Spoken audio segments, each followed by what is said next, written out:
up YouTube? So I'm back with another video today, and as you can see by the title, I'm here to talk about a very needed and real conversation, that is being a black female in the military, or me specifically in the army. I don't know how it is for other branches, but I can only speak on my experience. Everything that I say, it is my opinion and what I feel on the topic. It has nothing to do with what any other black girl, African American girl might feel on this subject. This is only what I see and what I observe since I've been in, and so it's true to me. Without further ado, I'm ready to get y'all started with this conversation. So make sure you like, comment, share, and subscribe to the video, and stay tuned.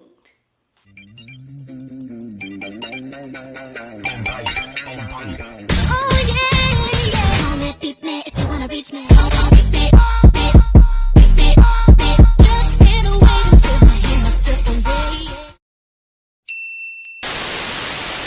Alright y'all, so to get started, the first thing that black women experience in the military, which I specifically experience, is the battle with our hair. As you know, our hairstyles are very unique and individualized to us. You know, we have hairstyles from braids to wigs to perm hair to natural hair to locks. All of those different hairstyles we rock in the military. But the one thing that I've realized is how hard it is for us to stay in compliance with those hairstyles. Like me, I am natural, so when I take off the wigs, when I don't have any braids, my hair goes into a fro. So when I have my hair in a fro, y'all, it becomes super difficult to wear it in uniform. One, because I honestly don't feel as professional, and I'm sure some people probably perceive us as not as professional. And I cut my hair off over a year ago, so it is at that awkward length stage. It's not short anymore, but it's not long. So when I try to put a PC on top of it, my PC sticks up, and so every time I have to take my PC off, fluff out my hair,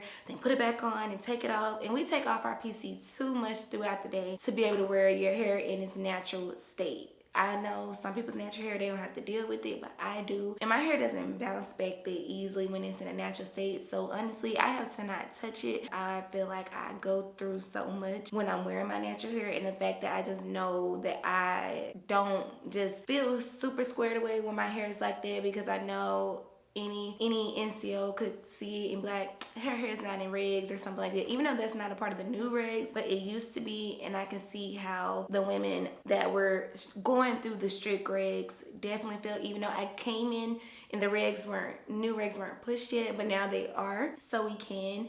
And I can see why they can't say anything about your natural hair, because like, one, it's your natural hair, it comes out of your scalp like that. But just because we're allowed to wear it now doesn't make the struggle of it any less easier. When I'm not wearing my natural hair, then I have on a wig, and I feel like when I'm wearing my wigs, yes, I love being able to come home and throw it off, but I hate the fact that certain wigs, y'all, it's just not supposed to be put up in buns and have it put away. Like, as you can see, when you have closures, when you have frontals, like those type of things don't need to be tucked away and constantly pulled on and put in ponytails and things like that. Those hairstyles are meant to be wore down. How the hairlines and like the frontals and the closures look at the front, they still don't appear that natural when you're wearing it out. So a lot of times I just go and give me a headband to put around the hairline, because I feel like, okay, when I'm wearing my wigs, I hate wearing it with the closure and the frontal look sometimes, because when it starts getting old, you can tell that it's a wig, and wigs are not meant to be pulled back into an army standard. Like, it's just not. Our hair looks better in wigs, and we can really let it hang out, we can curl it, and you can really see the full appearance of the hairstyle. Of course, you know, we wear majority of our hairstyles. Wig hairstyles long, and you know, it cannot pass the bottom of the shoulder blades. I feel like the different hairstyles that we have to choose from, we really can't capitalize off of those hairstyles, because it still takes away from those looks. Only one I'm a big advocate of, which I cannot wear as much as I would like to, are braids, because of how much money we spend on braids. Like, I know I spend $300-$400 on knotless braids. Even straight back braids run you a good 100, and I like those, but you gotta constantly take those down sooner than later, so you're spending more money on it. And I'm not at the stage yet where I'm doing my own braids. I'm at the stage where I'm doing my own wigs, not my own braids. And I am heavily considering sister locks, because I see the women that are wearing it, it's way more black women in the military rocking those, and they look like they got it way better now with the sister locks. So I'm definitely considering that. And to kind of just go off of what I'm talking about with our different hairstyles, is I feel like when you're a black woman and we know that we've grown up wearing these various hairstyles, now that we're in the military and we know we have to be in regulation by the weekday when we go to work, we're not able to wear a lot of hairstyles. Like, imagine you want to wear your hair burgundy and blonde and things like that, or those up and down hairstyles. Like, I love those on me. I wanted to wear that so bad this month, but I was like, dang, I'm gonna have to take that out too quick, because I know I can't wear that under my PC. So it's kind of like I'm wasting money, because I can only wear it on the weekend or when I'm on leave, which is fine. But I know everyone doesn't want to spend that type of money to keep up with the styles that most women that are into weaves are wearing, because we can't keep up with them when you're in uniform, because we can't wear those. And of course, they let us now wear hair colors that are natural hair colors, regardless if it's natural for your race, they let you wear them. So we can, I believe, wear blonde, because it isn't natural for black women, but it is a natural hair color, so they let us wear it. But even then, I wouldn't wear no blonde wig to work, because I know it's a wig, and I know that just, for me, I couldn't do it. And I feel like, in a sense, since I can't wear the hairstyles that I want, that I have lost some of my individualism and some of my style that I once had, when I used to be able to wear my hair any type of way and just experiment as much as I want, and I can't do that anymore. So it's really annoying. And the last thing on the hairstyles, y'all, is I've been kind of struggling with it myself, I guess. But something I noticed is, with our hairstyles, we naturally don't appear as polished as women with European style hair. And I know we can't help that, but it goes back to what I said at the beginning, is that when you just see us rocking the fro, rocking the low cut, rocking the braids, it still doesn't give off this seamless appearance as the black women with the permed hair that can easily sleek it back, or the European style hair women, because they just look super polished when I see them. Maybe y'all don't feel that way, but when I see them when I was in basic and how we were getting down and dirty, but they still look cute, I was like, that is so not fair. I looked so busted in basic, y'all. And then my hair was even shorter back then, since around the time I cut my hair out. So I had to get little bitty braids, and my braids were stopping like right here at the time. So number one, which you know, is our hair. Our hair makes it hard to be in the military. Number two, y'all, is that when you join the military, I feel like as a black woman, we easily get looked over. And I have a couple of sub points on this topic, but I feel like, y'all, we have to work so hard to establish ourselves as a black woman in the military. Like, when I tell y'all in basic, oh my God, they literally, it feels like they didn't even notice a majority of the black women like that. I had to keep showing myself as high speed for people to be like, dang, okay, Prayla, you know what you're doing. But for the most of the black women in the military, especially when I was in basic, a lot of them probably came off as if it, just got to get through it. They weren't trying to be their best selves. So I think that gave us a stereotype that we aren't really as proficient in a lot of soldiery tasks. I don't know how it was at other basic trainings, but at my basic training, I know it was some high-speed black women and some not so high-speed black women, but I think they were expecting the not so high-speed ones way more often than they were expecting the high-speed ones. And I'm not trying to toot my own horn, because I definitely had to be on point majority of the time, and it was in some ways that I wasn't on point.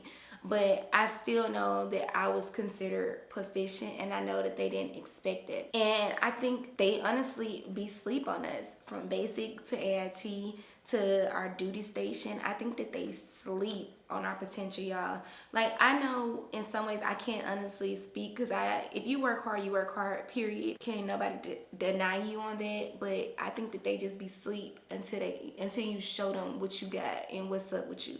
Like, oh, I'm not lazy. I didn't come here to BS. I don't got attitude problems. You know, I actually work hard. I can actually show you how to work harder for yourself. And I'm doing the damn thing. And I think that they don't be expecting that. And I know when I was in basic, y'all, those little girls used to try to pick with me. And I'm not just trying to say that, because I'm just a type of person where I observe everything. And so I can tell when they used to try to get slick at the mouth. Like if I try to speak up about something, they'd be like, no, that's not what the drill sergeant said. And I'm like, whoa, I never heard you talk like that to anybody else in here. Why are you being so aggressive with your tone with me, young lady? You know, and I just get so irritated with that, because I'm like, wait a minute, why are you so slick at the mouth? Are you just like that? Are you slick at the mouth when it comes to talking to me? And so that's something that used to piss me off, y'all, because I went through a couple of situations in basic that I feel like I would have to talk about in this own video. So the third one, y'all, is it kind of goes with the last point I just made, is that of course whatever Black people do, we have to work twice as hard.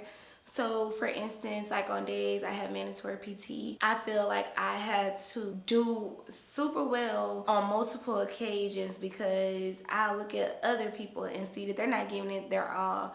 And on the one day, I honestly don't feel like giving it my all. I know throughout the next day, I gotta give my all because I can't afford to keep slacking in more than one way. You know, if I am not feeling like it today, I gotta feel like it tomorrow.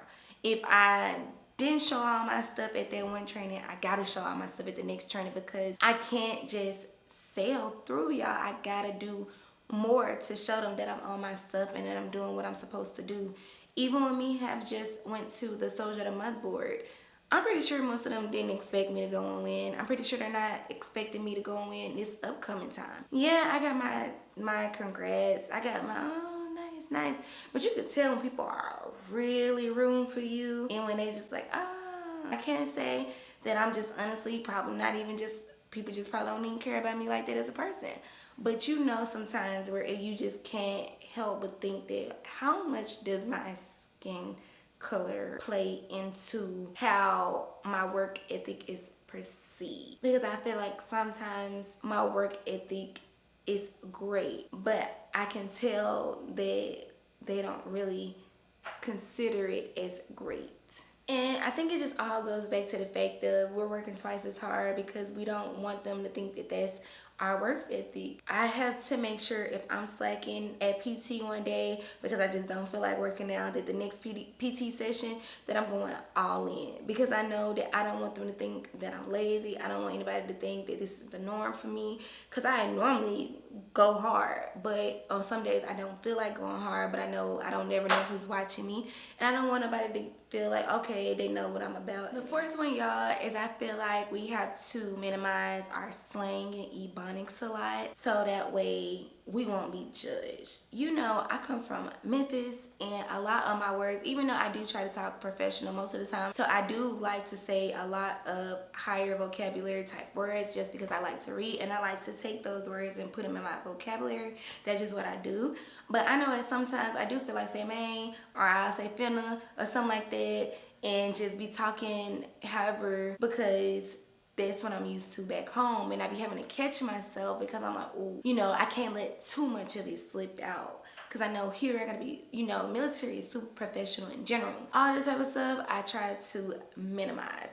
I know I feel like I had to be way more professional than some of the people. I know that I feel like I can't be as cynical or dark with my humor. As much as I see a lot of military personnel say some dark and twisted stuff, I'm like, I ain't even about to say that because I don't want y'all to think anything other of me. And I don't want to say I'm talking of what I personally feel people might be saying about me. I just think that I still live a Black woman's drama and perception and reality. So a lot of things I don't like thinking like that, but I naturally think like that because I never know.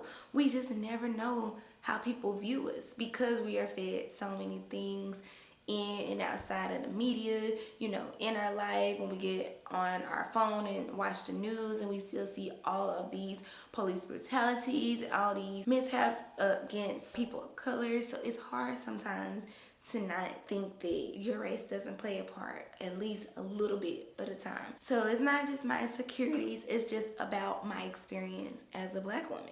And as a black woman, I know I have to constantly change my thoughts and my perceptions on a lot of things that I've been taught growing up about how certain people are towards us. And every day I feel like I have to constantly, like, if I catch something and I think something is up with it, I constantly have to be like, okay, maybe not, maybe I'm tripping, you know. So I do feel like we have to keep a straight face a lot, and we have to minimize our blackness a lot. And the last one, y'all, I think that we go through is just struggling to either branch out or fit in. So if you're a type of black person and you're just super pro-black and you're waiting on just the next black girl to come rolling and strolling along so y'all can be besties in here, it's gonna be hard, because I'm telling y'all right now, we are spread out. At least for me, I'm in a medical unit, and in my MOS, I am not around that many black women. So I know for myself, I do hope for a black friend to come along, and so that probably makes it 10 times harder for me to branch out, because I'm constantly thinking that my go-to friend is going to be a black woman, even though it might not be. I never know who my next best friend in the military might be. I also think that as a black woman, we are not easily approached with friendship gestures, because I know even in my section, women that are not black, they're not running up to hang out with me outside of work. I guess they probably don't even think that I want to hang out with them, but I think that we both know that there is a line that we need to come to the middle and kind of see, do you like hanging out with people like me outside of work? Like, what's up? Because it's kind of like, it's not spoken of. I haven't got approached for friendship by other women of other races, so I don't know what's normal yet. But I think that we struggle to just kind of fit into a multicultural environment like this because of the news and the myths we're fed about our blackness. And yeah, I just think that sometimes the conversation gets a tad bit awkward, or I just feel like I have to kind of separate myself, because I just feel like I don't fit in. I perceive it as I don't fit in. I probably don't fit in with everybody, but I definitely be feeling sometimes that it is hard to coexist in a profession that is so diverse, and it's hard to feel like you are fitting in the right places if you're not in one of those MOSs that are with a lot of black people. Yes, that's all I have for right now, because I'm trying to just keep it short, cute, and sweet for right now. But if you want to know more on one of these topics, I can definitely get more into it. But that's just kind of a quick rundown of what I have experienced so far. So if you are watching this and you agree, definitely let me know. If you are watching this and you have no connection to this experience, then let me know why you feel that shouldn't be the case, since you are not seeing it from their point of view and you want to explain why black women need to not look at it like that. Let me know. I'm open for discussion. Yes, let me know what you thought of the video. Like, comment, share, and subscribe, and stay tuned for more videos.